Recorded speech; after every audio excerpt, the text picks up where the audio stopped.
अनुराग वार्ष्णेय जी सुबह 4-5 बजे उठ कर के आते हैं, खुद भी योग करते हैं और मैंने इनको फिर अभी दौड़ने की भी ड्यूटी लगा दी, दौड़ के भी आते हैं। और आपके लिए जितना भी रिसर्च है वो साइंटिफिक लैंग्वेज, साइंटिफिक टर्मिनोलॉजी लोगों को कम समझ में आती थी।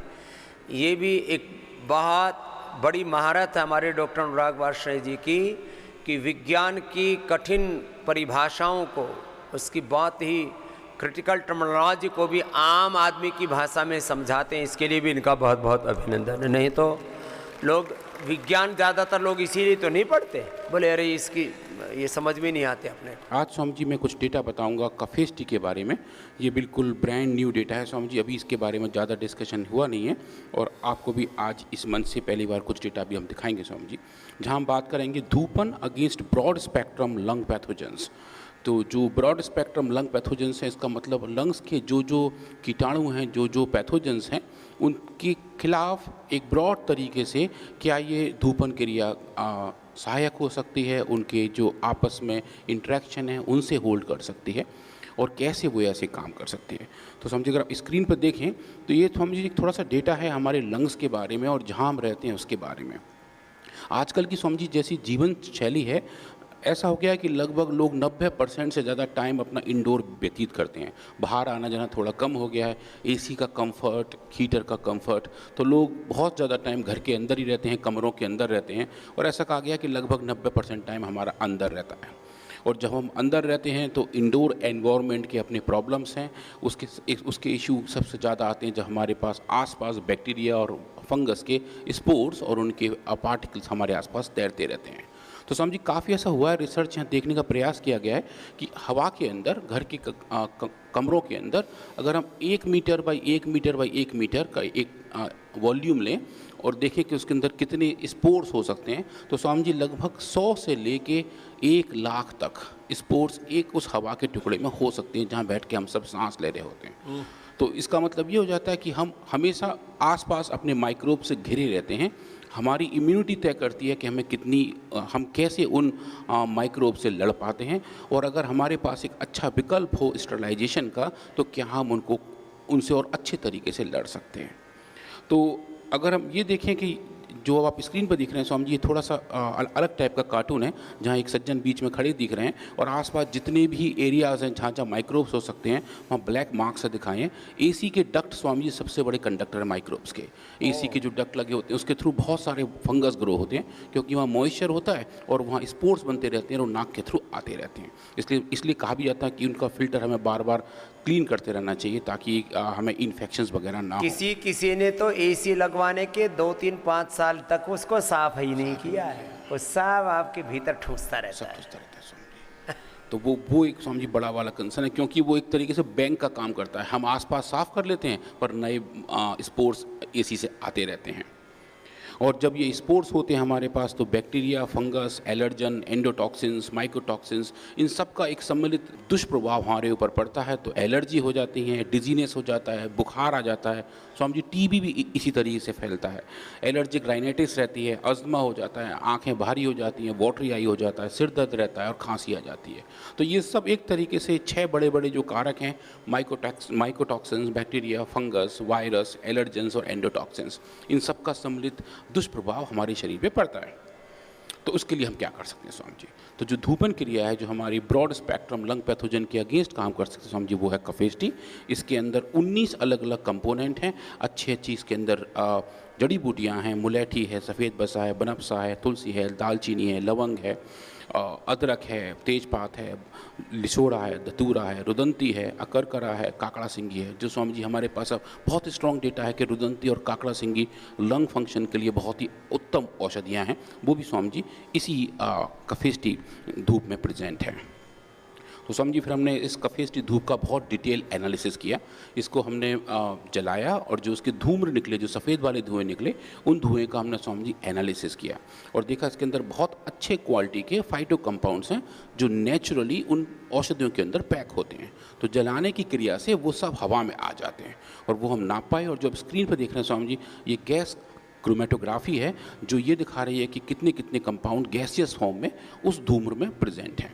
और लगभग हमें 28 अच्छे अच्छे कंपाउंड मिले। हम स्क्रीन पर भी लगभग 9 और 10 दिखा रहे हैं जिनकी medicinal value Swami ji very well certified हैं। अब आता है स्वामी जी एक्सपेरिमेंट। ये थोड़ा सा सब कुछ इन हाउस बनाया हुआ है। तो जो आप स्क्रीन पर लेफ्ट हैंड साइड में देख रहे हैं स्वामी जी, एक बॉक्स है जो हमने किया है डिज़ाइन, जिसके अंदर हम धूम्र रख सकते हैं। और जो बीच में आप देख रहे हैं वो अपने गौ में समिधा के जलते हुए शोले हैं। उन शोलों के ऊपर, उन कंडों के ऊपर हमने घी डाल के इस सामग्री का इस्तेमाल किया है। और जो सफ़ेद धुआं निकला है वो एक छोटी सी मशीन से, जो पूज्य स्वामी यज्ञदेव जी ने उपलब्ध कराई थी, एक बाजे की तरह उसको बार बार बजाते हैं हम।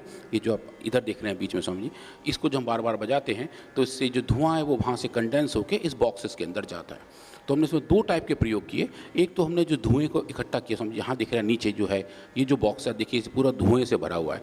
तो ये जो वो सफ़ेद धुआं है जो इस सामग्री से आया हुआ था, और इस बॉक्स के अंदर हम अपने एक्सपेरिमेंटल पार्ट रखते हैं, अलग अलग बैक्टीरिया, फंगस और वायरस की प्लेट्स रखते हैं। और दूसरे एक्सपेरिमेंट स्वामी जी, इसी धुएं को हम एक ट्यूब के अंदर, एक बीकर के अंदर फ्लो आउट करते हैं, एक फ्लास्क के अंदर फ्लो आउट करते हैं और वहाँ उसको इकट्ठा करने का प्रयास करते हैं। तो इस पूरे तरीके से फिर हम इसमें अलग अलग बैक्टीरिया और फंगस की प्लेट्स रखते हैं।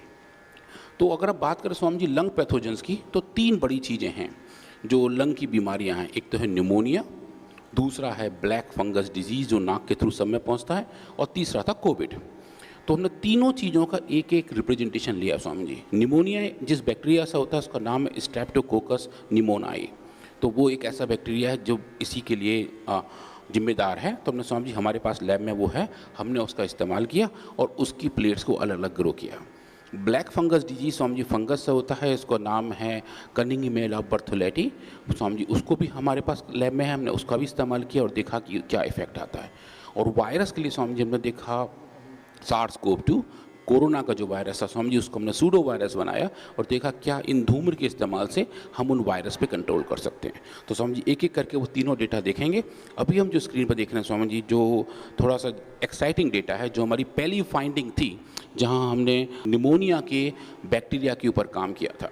तो स्वामी जी इसको हमने बड़ा एक सिंपल सा एक्सपेरिमेंट था। हमारे पास जो प्लेट्स होती हैं जिसमें बैक्टीरिया ग्रो करते हैं, उसमें हम स्वामी जी लगभग 10 लाख बैक्टीरिया एक साथ प्लेट करते हैं और 10 लाख बैक्टीरिया को फिर हम अलग अलग अमाउंट ऑफ धूप से ट्रीट करते हैं। जैसे कि स्वामी जी हमने सामग्री ली तो एक बार में पहले 1 ग्राम सामग्री ली, फिर 2 ग्राम ली, फिर 5 ग्राम ली और 10 ग्राम ली और 15 ग्राम ली, और उस सामग्री से निकली हुई धूप को इकट्ठा किया और इन प्लेट्स को एक्सपोज किया और ये देखा कि जैसे जैसे हम अलग अलग अमाउंट ऑफ सामग्री इस्तेमाल करें तो क्या हम इन बैक्टीरिया की कॉलोनी को कंट्रोल कर सकते हैं। तो जो आप ऊपर देख रहे हैं Swami ji left hand side में जहाँ हमने कंट्रोल लिखा हुआ है, ये नॉर्मल ऐसे वाले बैक्टीरिया हैं जो आराम से ग्रो कर रहे हैं, इनको कोई ट्रीटमेंट नहीं दिया गया है, जहाँ मैं स्वामी जी अपने लाल रंग का कर्सर दिखा रहा हूँ। और ये जो बगल में है स्वामी जी, ये शैम लिखा हुआ है। शैम मतलब जिसको हम बोलते हैं ऐसा कंट्रोल एक्सपेरिमेंट जहाँ हमने सामग्री के अलावा बाकी सब कुछ सेम रखा हुआ है, उतना ही कंडे, उतना ही घी, सिर्फ सामग्री नहीं डाली है। तो जो शैम कंट्रोल आप देखेंगे स्वामी जी, उसमें भी कोई भी चेंज नहीं आ रहा है, वो भी उतने के उतने बैक्टीरिया हैं। एक एक डॉट आपको एक एक बैक्टीरिया के तौर पर दिखा रहा है।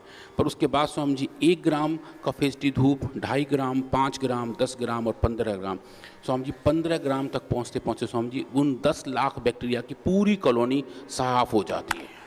तो हम एक भी बैक्टीरिया उसमें नहीं बचता है।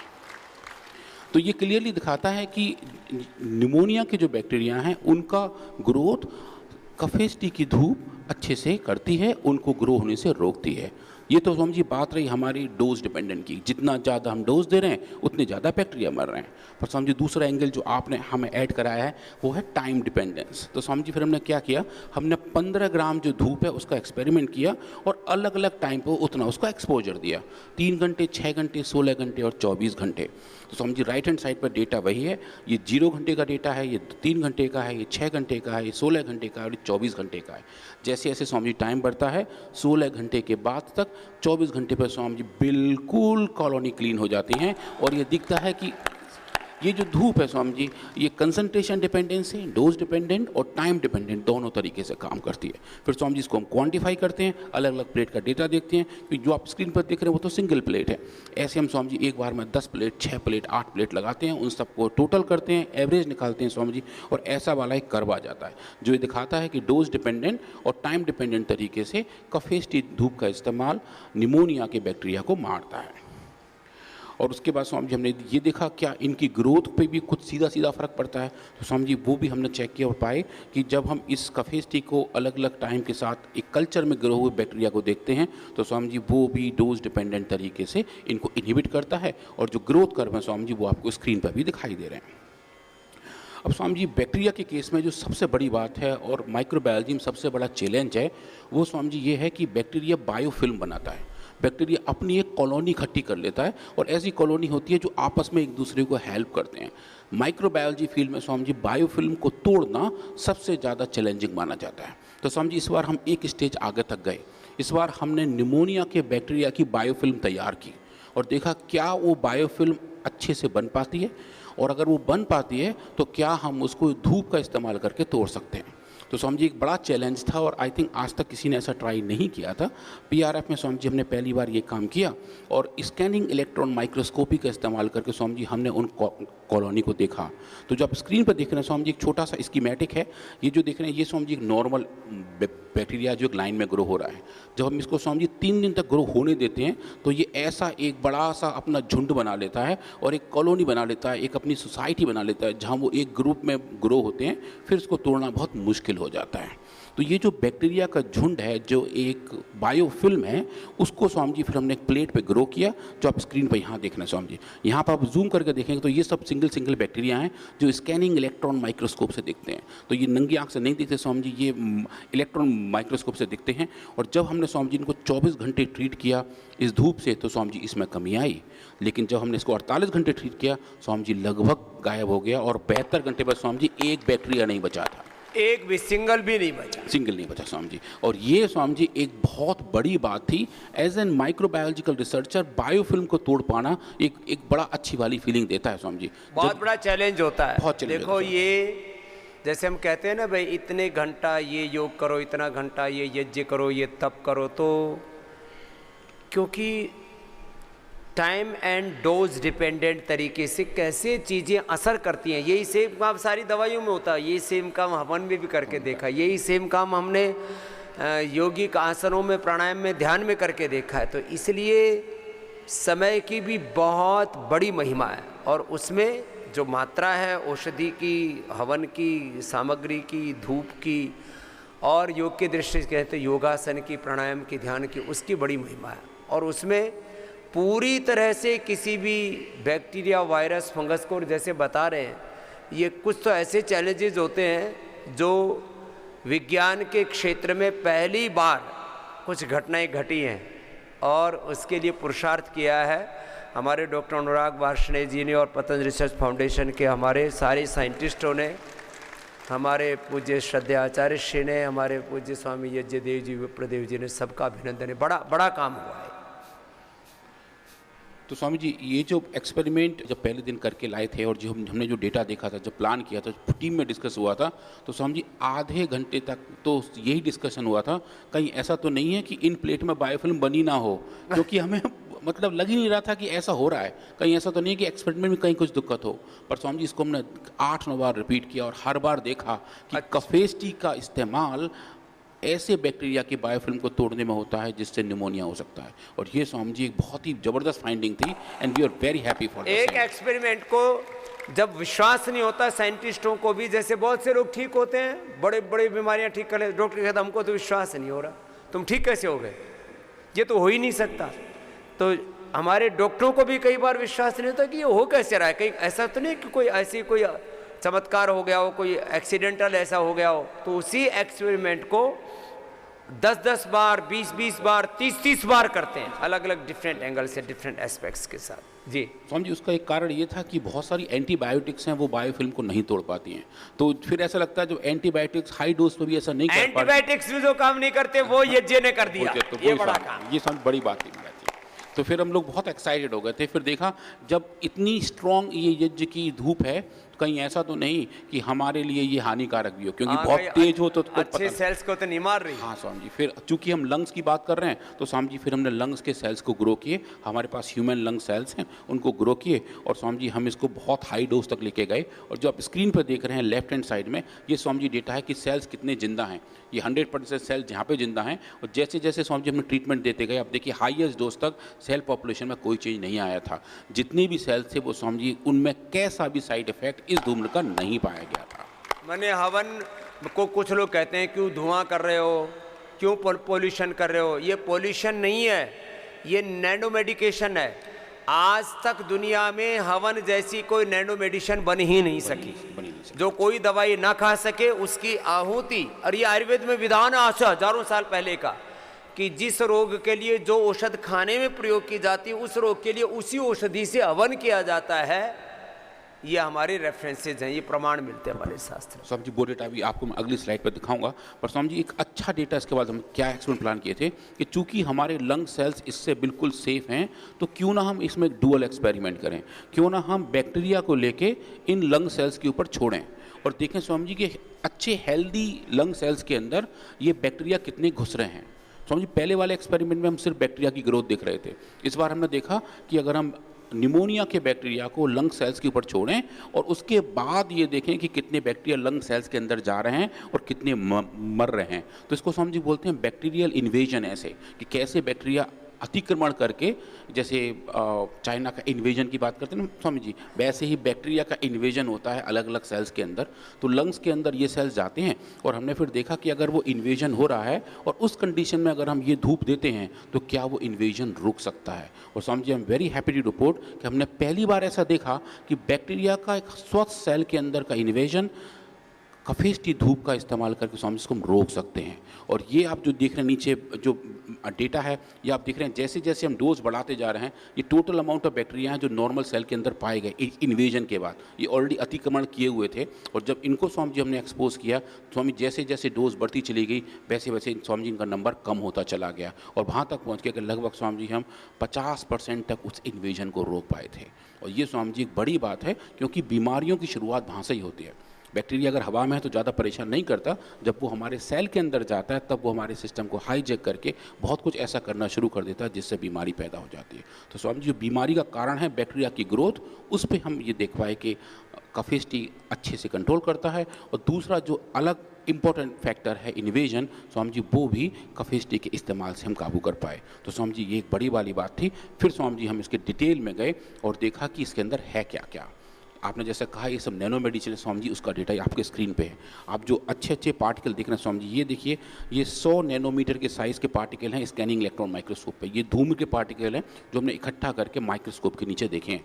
और ये स्वामी जी आप देखिए जैसे हम जूम करते जा रहे हैं, यहाँ स्वामी जी देखिए लगभग ऐसे सुंदर सुंदर पार्टिकल हैं जिनका साइज़ लगभग 100 नैनोमीटर था।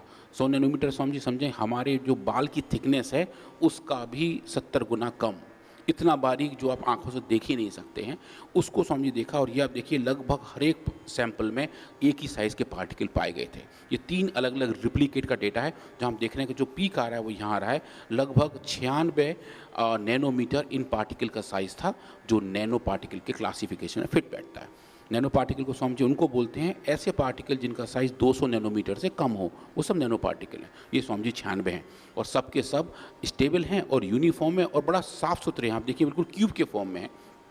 और फिर स्वामी जी हमने इनका डिटेल केमिकल एनालिसिस किया एक एक पार्टिकल का और देखा इनके अंदर क्या क्या है। तो स्वामी जी ये predominantly carbon, oxygen, sodium, potassium और क्लोरीन के बने हुए हैं और सबसे ज़्यादा इनके अंदर कार्बन है जो हम एक्सपेक्ट कर रहे हैं, क्योंकि हमारे जितने भी एक्टिव कंपाउंड हैं वो कार्बन हाइड्रोजन के कंपाउंड होते हैं, हाइड्रोकार्बन्स होते हैं। वो स्वामी जी हमने देख पाए। तो हमने देखा ये वेट के हिसाब से और एटमिक परसेंटेज के हिसाब से, ये दोनों हिसाब से हम देख पाए कि इनके अंदर कार्बन और ऑक्सीजन रिच हैं।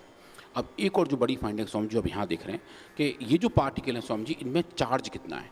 क्योंकि अगर चार्ज का डिस्ट्रीब्यूशन ठीक ना हो तो ये फिर अलग तरीके से बिहेव करते हैं। हमारे किसी भी सेल के अंदर जाने के लिए चार्ज की बहुत वैल्यू होती है। जो हम बिजली वाले चार्ज देख रहे हैं वैसे ही चार्ज स्वामी इन पार्टिकल्स पर होता है। हमारी सेल मेम्ब्रेन भी चार्ज होती है, तो अगर उल्टा चार्ज होगा तो सेल के अंदर नहीं जाएंगे। बहुत ज़्यादा चार्ज है तो भी दिक्कत आएगी। ये स्वामी जी लगभग न्यूट्रल साइज में है, लगभग -12 -12 मिली वोल्ट का चार्ज इनके पास था और ये बहुत स्टेबली रेजोनेट कर रहे थे स्वामी जी, जो हम देख पा रहे हैं।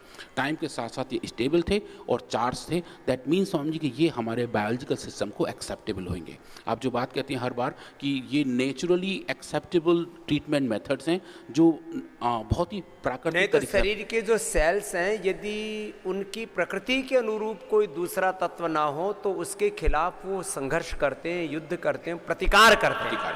तो सेल्स ने जो यज्ञ के जो वहाँ पर नैनो पार्टिकल्स गए उनके का प्रतिकार नहीं किया, उनको स्वीकार कर किया और ये अच्छे क्योंकि से हम सदियों से हमारे सेल्स में वो मेमोरीज हमारे पूर्वज हवन किया करते थे, वो मेमोरी हमारे जेनेटिक उससे स्ट्रक्चर से हमारे सेल्स में आई। हाँ स्वामी जी, तो वो एक्सेप्टेबिलिटी थी। और स्वामी जी ये फिजिको केमिकल करेक्टराइजेशन भी ये बताता है। इसका मतलब तुम्हारे पूर्वज हवन करते थे, तुमने छोड़ दिया। ये स्वामी जी तो वो स्वामी जी ने दिखा और ये फिजिको केमिकल प्रॉपर्टी के हिसाब से तय हो गया कि ये अच्छे सेफ पार्टिकल हैं और सिमिलर साइज के हैं और अच्छे कंपाउंड से बने हुए हैं। इनमें कैसी भी दिक्कत वाली चीज़ नहीं है। और इसके बाद स्वामी जी फिर हम शिफ्ट हुए फंगस के ऊपर। तो ये स्वामी जी ये वो वाला फंगस है जो कोविड के बाद लोगों को बड़ा अच्छे से पहचान में आ गया। ब्लैक फंगस डिजीज़ जो इतनी सारी फैली थी स्वामी जी, हमने उस पर बहुत सारा काम किया है और अनु तेल के ऊपर उसका स्वामी बहुत अच्छी रिसर्च है जो पब्लिश हुई है। पर इसी फंगस पे स्वामी जी हमने फिर देखा कि क्या हम कफेस टी का इस्तेमाल इस फंगस पे कर सकते हैं। तो स्वामी जी जो फंगस है इसका नाम है कनिंगमेला बर्थोलेटी। उसको स्वामी जी हम कल्चर में ग्रो करते हैं और इसका स्कीमेटिक इस स्क्रीन पर दिख रहा है। ये मतलब वैज्ञानिक नाम है इन फंगस के और अलग अलग साइंटिस्ट ने खोजे होते हैं तो वो अपने हिसाब से रखते रहते हैं, उसके अनुसार नामकरण कर देते हैं। हाँ स्वामी जी। तो ये जो फंगस है फिर हमने अपने पास यहाँ ग्रो किया था, कल्चर में ग्रो करके फिर एक प्लेट में इनोकुलेट करते हैं स्वामी जी, मतलब उसका एक बीज सा लगा देते हैं और लगभग 6 दिन के बाद ये स्वामी जी एक अच्छा फंगस सा बन जाता है। ऐसा बन जाता है स्वामी जी, पूरा एक कॉलोनी इसकी सफ़ेद रंग की क्लाउड के फॉर्म में बन जाती है। और ये आप देखेंगे ये अनट्रीटेड फंगस है जो पूरा इसने प्लेट भरा हुआ है। और जब हम स्वामी जी जो शैम कंट्रोल है जहाँ हम सिर्फ कंडे और घी का इस्तेमाल कर रहे हैं स्वामी जी इसमें कोई फ़र्क नहीं पड़ता है।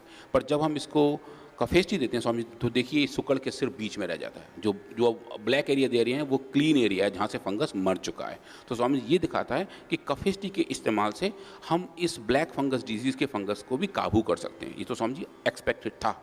पर स्वामी जी जब आपने कहा कि ये हमें यज्ञ रोज़ करना चाहिए, रोज़ सुबह करना चाहिए, तो इसका मतलब क्या हुआ स्वामी जी कि हर 24 घंटे पे यज्ञ बार बार होना चाहिए।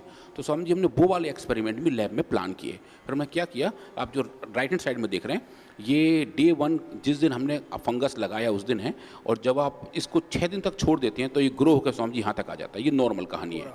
पर जब इसी को हम हर 24 घंटे पर इसके धुआं दिए, जैसे कि रोज़ इसकी बारंबारता होनी चाहिए, तो स्वामी जी ये day 1, day 2, day 3, day 4, day 5 रोज़ 5 दिन तक स्वामी जी हर 24 घंटे पे इसको ये धुआं दिए। स्वामी जी एक फंगस ग्रो नहीं हुआ। और ये स्वामी जी एक बड़ी वाली फाइंडिंग थी कि अगर हम उसे बार बार रिपीट से करते रहते हैं, बिल्कुल निरंतरता के साथ करते रहते हैं, तो उसके बेनिफिट एक बार करने के मुकाबले ज़्यादा आते हैं। इसलिए रोज योग और यज्ञ, पंचमहायज्ञ हमारे पूर्वज रोज किया करते थे। आपके भी जितने भी ट्रीटमेंट सेंटर्स हैं वहाँ पर रोज यज्ञ का धूम्र करते हैं, सुबह शाम यहाँ पर हवन करते हैं, यहाँ पर भी योग करते हैं, यहाँ पर भी यज्ञ करते हैं, यज्ञ का धूम करते हैं। तो ये इसके पीछे एक बहुत बड़ा विज्ञान है। तो स्वामी जी ये क्लियर दिखा। और फिर स्वामी जी हमने देखा कि ऐसा हो कैसे रहा है, ये फंगस को ये धूम्र कैसे मार पा रहा है। तो स्वामी जी उसका जो मोड ऑफ एक्शन है स्वामी जी उस पर देखने का प्रयास किया। और फिर देखा जो फंगस की एक जो सेल है वो स्वामी जी बहुत स्ट्रॉन्ग सेल होती है। उसकी एक जो सेल वॉल है, जैसे इस हॉल की चारों तरफ दीवारें हैं, दीवारें में खिड़कियां हैं और खाली हिस्से हैं। तो स्वामी जी जो दीवारें हैं फंगस के सेल की वो एक कंपाउंड से बनी होती है स्वामी जिसको हम कहते हैं एर्गोस्टेरॉल। एर्गोस्ट्रॉल ऑलमोस्ट कोलेस्ट्रॉल की तरह होता है। हमारे बॉडी में जैसे कोलेस्ट्रॉल है, ऐसे ही स्वामी जी एर्गोस्ट्रॉल फंगस में होता है। तो स्वामी जी हमने देखा कि ऐसा है कि ये जो धूम्र का इस्तेमाल है, क्या ये धूम्र उस एर्गोस्ट्रॉल के लेवल को तो कंट्रोल नहीं कर रहा है, और हो सकता है अगर ऐसा हो रहा होगा तो इसकी वजह से शायद फंगस मर रहे हो। तो स्वामी जी हमने वो नापा, हमारी एनालिटिकल केमिस्ट्री टीम ने इस पर बहुत मेहनत से काम किया और एक ऐसा मेथड डेवलप किया कि हम फंगस में एर्गोस्ट्रॉल का लेवल नाप सकते थे। और वो स्वामी जी आपको स्क्रीन पर यहाँ दिखाई दे रहा है। ये जो ग्रीन कलर की लाइन है ये नॉर्मल एर्गोस्ट्रॉल का लेवल है। और जब इसको स्वामी जी हमने ट्रीट किया काफ़ी स्टिक की धूम्र के साथ, तो स्वामी जी डोज डिपेंडेंट तरीके से एर्गोस्ट्रॉल का लेवल कम हो गया। और उसने स्वामी जी ये दिखाया कि ये जो धूम्र है वो जाके उस फंगस के दीवार के बिल्डिंग ब्लॉक को तोड़ती है, जिसकी वजह से फंगस की सेल्स टूट जाती हैं और वो आगे ग्रो नहीं कर पाता है। तो जो मॉलिक्यूलर मैकेनिज्म है स्वामी जी इस धूम्र के काम करने की, स्वामी जी वो भी हम आराम से देख पाए और ये दिखा पाए कि ये वास्तव में एक ऐसी औषधि है जिसका मोड ऑफ एक्शन हमको पता है। और ये स्वामी जी फंगस को लेके बड़ी वाली बात थी। अब स्वामी जी इसका तीसरा सोपान वायरस। और कौन सा वायरस स्वामी जी? वायरसों का सरताज, इनका महाराज कोरोना। तो कोरोना पर स्वामी जी हमने काम किया और कोरोना वायरस पे कोरोनल के दौरान स्वामी जी बहुत काम किया था हमारी टीम ने। हमारे पास सब मेथड सेट थे कि जो कोविड के दौरान हम काम कर रहे थे, कोरोनिल, स्वसारी, ब्रोंकोम, बहुत कुछ टेस्ट किया था। तो स्वामी जी उसी ट्रैक पे, जो एक बार ट्रैक बन चुका था, उस पर स्वामी जी फिर हमने एक नई ट्रेन दौड़ाई जिसका नाम था कफेस्टी। तो स्वामी जी इसके लिए हमने बनाए थे अपने लैब में सूडो वायरस। इसमें स्वामी जी थोड़ा सा मॉलिक्यूलर बायोलॉजी का ज़्यादा इस्तेमाल करते हैं और इन सूडो वायरस के अंदर स्वामी जी हम अलग अलग मार्कर लगा देते हैं। मार्कर से मतलब कि हम ये देख पाते हैं कि वायरस कहाँ कहाँ घूम रहा है। जैसे स्वामी जी हमने लास्ट टाइम बात किए थे कि अगर अंधेरे कमरे में एक कछुआ घूम रहा हो और आपको उसको देखना हो तो उसका बेस्ट तरकीब है उस कछुए के ऊपर स्वामी जी मोमबत्ती लगा देते हैं और एक जलती मोमबत्ती जहाँ जहाँ घूमेगी अंधेरे कमरे में हम देख पाएंगे कछुआ कहाँ घूम रहा है।